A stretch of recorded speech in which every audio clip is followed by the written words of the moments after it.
This is Krakow, the most beautiful city in Poland, and it's also somewhere I've been very lucky to visit many times, as it's also the birthplace of my grandfather. In this video I'm going to show you the 10 best things to see, including the epic castle, historic churches, great museums, some tasty food, and of course a look at some of the locations associated with the Holocaust and World War II. Right, let's have a look then.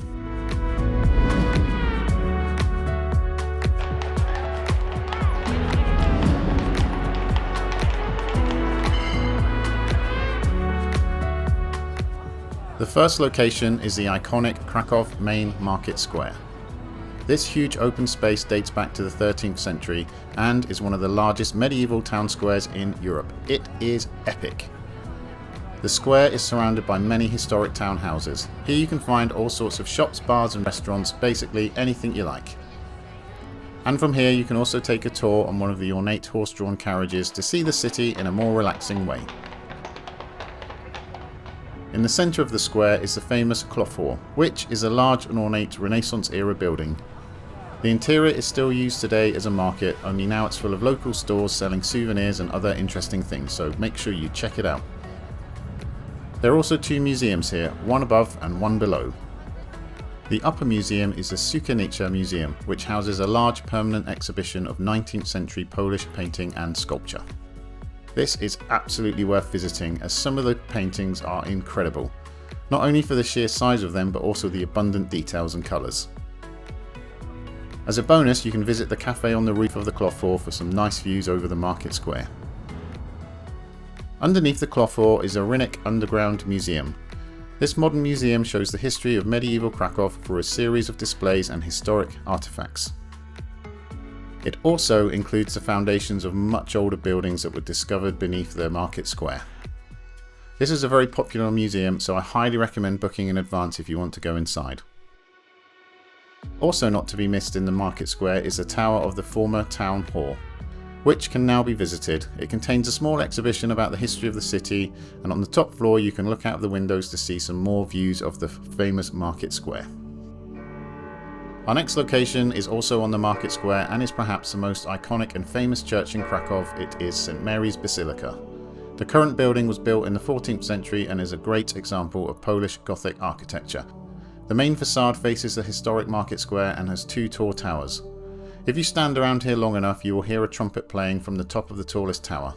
This happens every hour, 24 hours a day, and is played 4 times, once from each side. The tune cuts off midway through, and this commemorates a 13th century trumpeter who was shot in the throat by an arrow as they were sounding a warning of an impending Mongol attack.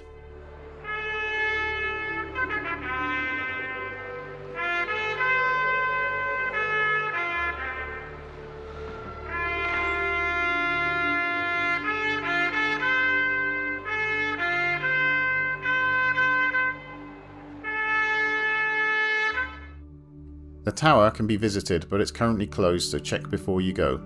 Here are some images I took from there on a previous visit to Krakow to give you an idea of the great views in case it's open when you visit.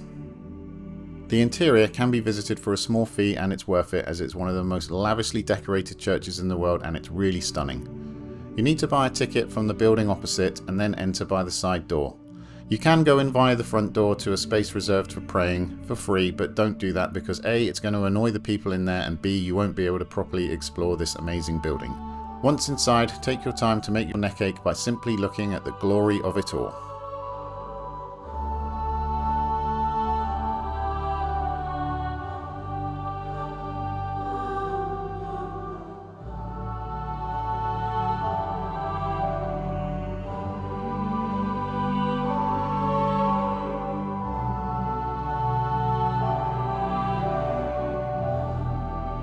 The most famous artifact inside is the Wieża altarpiece.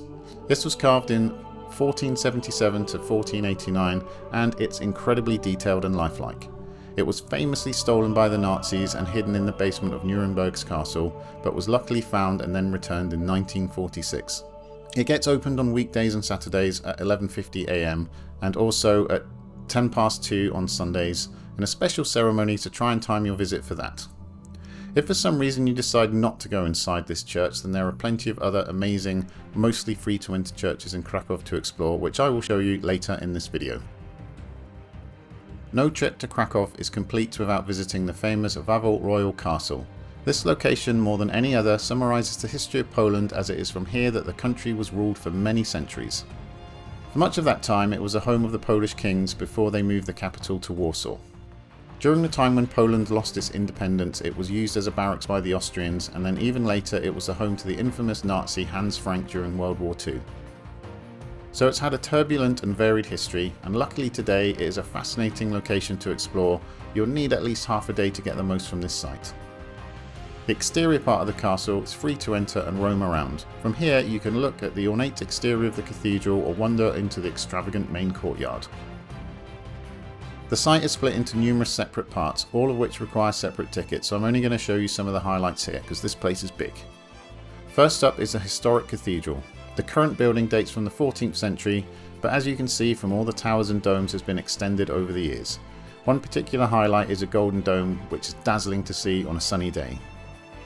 Filming is not allowed inside the main nave, so I can't show you that, but I can tell you it's very ornate and filled with tombs and monuments to Polish royalty, and definitely not to be missed.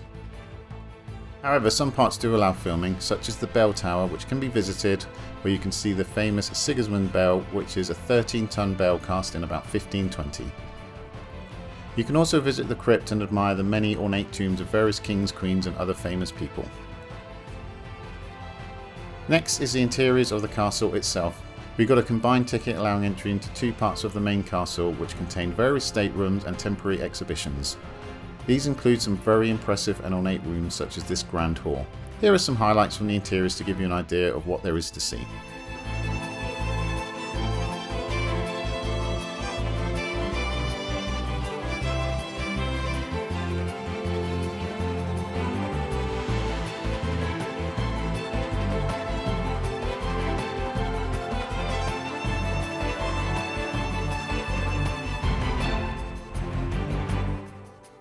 And finally, although not actually in the castle, don't forget to check out the Wawel Dragon, which is just below the castle and on the banks of the Vistula River. Legend has it that a dragon once lived here and terrorised the people of the city. These days there is an impressive looking statue that even breathes fire, and it's pretty cool. A short walk from the main market square is the Collegium Maius, which is the oldest building of the Jagiellonian University. Dating back to the 14th century, it is now a museum. The main building is built around a large courtyard that can be entered for free. If you stick around in the courtyard, then every 2 hours you can watch and hear the famous musical clock. For a small fee you can enter the historic interiors of the university building. This is definitely worth it, as the building contains many impressive and ornate rooms to explore, which is especially interesting as Nicholas Copernicus, the famed Renaissance scientist, studied here.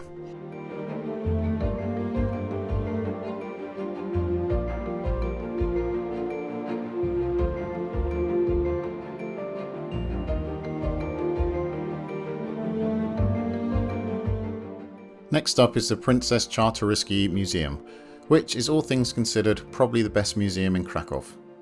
The collection was originally formed in 1796 by Princess Izabela Czartoryska. The collection consists of many paintings, sculptures, weapons, clothes, ceramics, coins and other artifacts from all over the world. There's a lot of stuff here. The collection has moved around during its history due to war and other events, including many works being stolen during World War II, some of which were never recovered.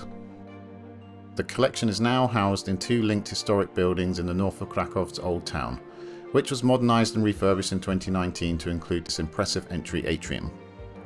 The most famous piece is Leonardo da Vinci's Lady with an Ermine, which is housed in a very dark room, making it a little hard to record video. There are many other fascinating paintings spread over a few different rooms, including works by famous artists such as Rembrandt. Other interesting rooms contain fascinating collections of historical clothes and uniforms, some of which are very ornate and elaborate, such as this decorated saddle. Another room contains many weapons and uniforms, the highlight being this winged armour as worn by the famous Polish winged hussars, who were the elite troops of Poland from the 16th to the 18th centuries. The museum also houses an extensive archaeology collection with many objects from ancient times, including this cool room full of ancient monuments and tombs, with interesting sarcophagi from ancient Egypt as well as lots of interesting items from Rome and Greece. There's a lot more to see than I can show in this video, so make sure you set aside a good few hours to explore it. Our next location is Krakow's Barbican, which is a medieval fortified gate. The Barbican is one of the few remaining parts of the extensive fortifications that once encircled the old town. I picked this one as many of the other locations are big and require a lot of time to see, so it's good to mix it up with a smaller attraction. It was built in about 1498 and is one of the best preserved examples of its type left in Europe. For a small fee you can go inside and explore the ramparts and cramped passageways. It's really fascinating. The Barbican was originally connected to the city walls and St. Florian's Gate, which still stand nearby. Originally the walls surrounded the old town, but these were torn down and replaced with nice relaxing parks of trees and paths called the Planti. Next up is a collection of churches that I recommend exploring as and when you are near them. Krakow is a really great city for architecture lovers, and nowhere is this better emphasised than in the amazing variety of stunning churches. There are too many to list, so I'm going to show you a few of my favourites.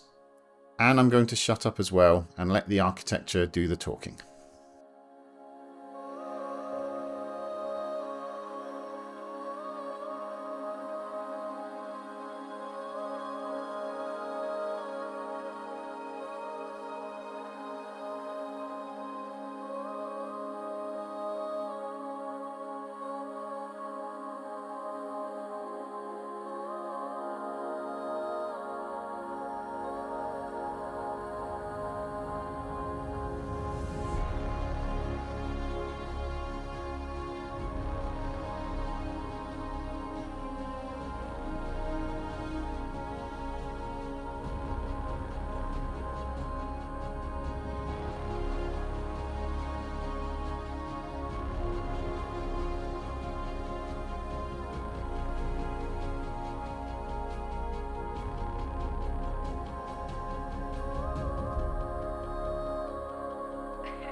So far, nearly everything has been in the historic old town of Krakow, but the city has another very famous district known as Kazimierz.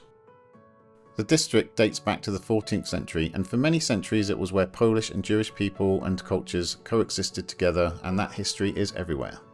That was until the Nazis arrived and forced the Jewish people into a separate ghetto across the river.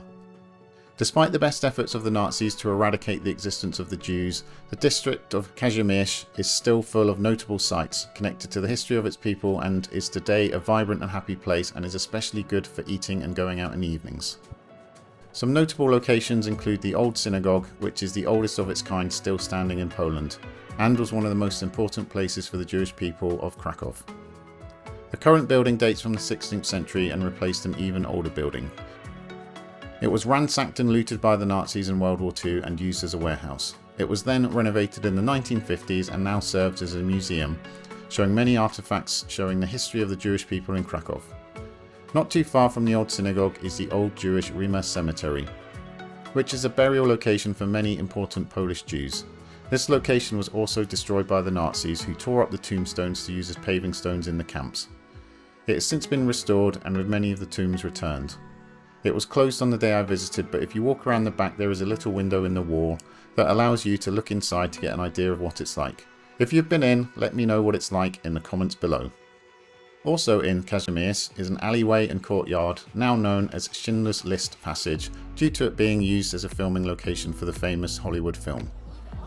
The district is also a great place to hang out in the evenings, as it's lively and full of interesting bars and places to eat. Some highlights include Plac Nowy, popularly known as Jewish Square. In the evenings you can find some great food stores selling lots of tasty food, but it seems especially popular for zapiekanka, which is a Polish speciality and is a kind of toasted bread with cheese and other toppings on. Also in Kazimierz are some small outdoor food markets with lots of different food stores. We tried the one on Jakuba Street, where we got some traditional Polish dumplings known as pierogi, which were very tasty. Actually, so good we went back twice. A few minutes walk from there is the Judah food market, which again has lots of food vans to try. This time we tried a Polish hot dog, which was also really yummy. A short way from the Kazimierz district and on the other side of the Vistula River is one of the more sombre locations in Krakow.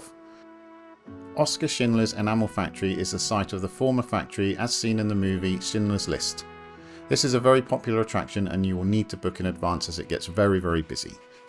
The administration building of the factory is now a museum telling the story of the Nazi occupation of Krakow and in particular the brutal treatment of the Jewish people. This is told through a series of exhibitions including photos, video and audio. There are not many original artifacts or features in the museum, so keep that in mind, but I think overall this museum was worth it as it does a great job of exploring some very dark times in Krakow's history.